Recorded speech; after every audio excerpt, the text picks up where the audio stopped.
নির্বাচনে জয় পেলে বিএনপির জন্য সামনে দেশকে পুনর্গঠনের মতো বড় চ্যালেঞ্জ অপেক্ষা করছে। বার্তা সংস্থা এএফপিকে দেয়া সাক্ষাৎকারে দলটির চেয়ারম্যান তারেক রহমান বলেন, দেশে চলমান রাজনৈতিক অস্থিরতা নিরসনে সবার আগে আইন শৃঙ্খলা পরিস্থিতি ঠিক করা হবে, যাতে স্বাভাবিক অবস্থায় নিরাপদে থাকতে পারে মানুষ। বার্তা সংস্থাটি বৃহস্পতিবারের নির্বাচনে বিএনপিকে এগিয়ে রাখলেও জামায়াতের সাথে তীব্র প্রতিদ্বন্দ্বিতার কথাও উঠে এসেছে। এএফপিকে তারেক রহমান বলেন, শেখ হাসিনার শাসনামলে সাধারণ নাগরিকদের অবহেলা করা হয়েছে। দেশের অর্থনীতি, স্বাস্থ্য ও জ্বালানির মতো খাতগুলো ধ্বংস হয়ে গেছে। মেগা প্রজেক্টের নামে মেগা দুর্নীতি হয়েছে বলে অভিযোগ করেন তিনি। বলেন, দেশের অল্প সংখ্যক মানুষকে ধনী করা হয়েছে, সাধারণ মানুষ নিঃস্ব হয়ে গেছে। এএফপির প্রতিবেদনে তারেক রহমানকে মৃদুভাষী হিসেবে আখ্যায়িত করা হয়। নির্বাচনে বিপুলভাবে জয়ের ব্যাপারে আত্মবিশ্বাসী তিনি। জনগণের কাছ থেকে স্পষ্ট ম্যান্ডেট পাবেন বলেও প্রত্যাশা বিএনপি চেয়ারম্যানের। তিনি আশা করেন, সরকার গঠনের মতো এককভাবে পর্যাপ্ত আসন পাবে তার দল।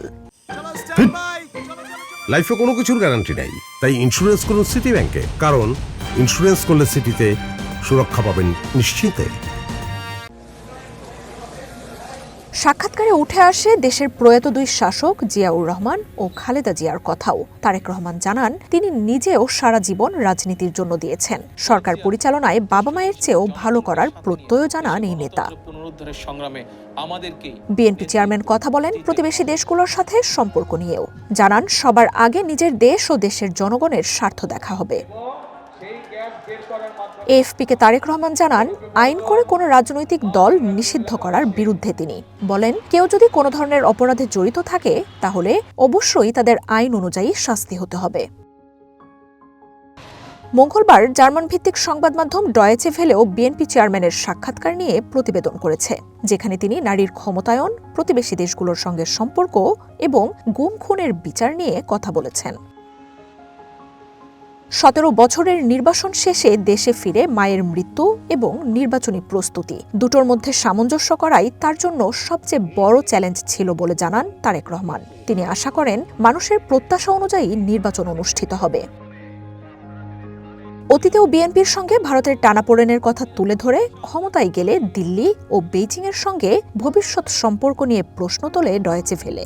জবাবে বিএনপি চেয়ারম্যান বলেন, বাংলাদেশের স্বার্থের পরিপন্থী, সেটা যে কোনো দেশের সাথেই হোক না কেন, তাদের সাথে স্বাভাবিকভাবেই দূরত্ব তৈরি হবে। দেশের স্বার্থ যেখানে বজায় থাকবে, দেশের মানুষের স্বার্থ যেখানে বজায় থাকবে, তাদের সাথে সম্পর্ক ভালো হবে।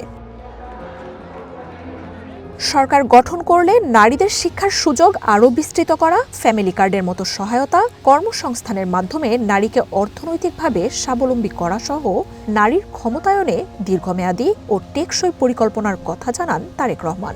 নির্বাচনের পর নারীদের ওপর বিধিনিষেধ, অধিকার সংকুচিত হওয়ার যে উৎকণ্ঠা দেখা যাচ্ছে, তা বিএনপিকে ঘিরে নয় বলেও স্পষ্ট বার্তা দেন তিনি। আওয়ামী লীগের নিষিদ্ধ হওয়া প্রসঙ্গে এই নেতা ডয়েচে ভেলেকে বলেন, রাজনীতিতে মানুষ যাকে গ্রহণ করবে তাকে কেউ ঠেকিয়ে রাখতে পারবে না, আর যাকে মানুষ গ্রহণ করবে না, যত শক্তিই থাকুক না কেন, শক্তি প্রয়োগ করে সে ধরে রাখতে পারে না, যার সবচেয়ে বড় উদাহরণ 5ই আগস্ট।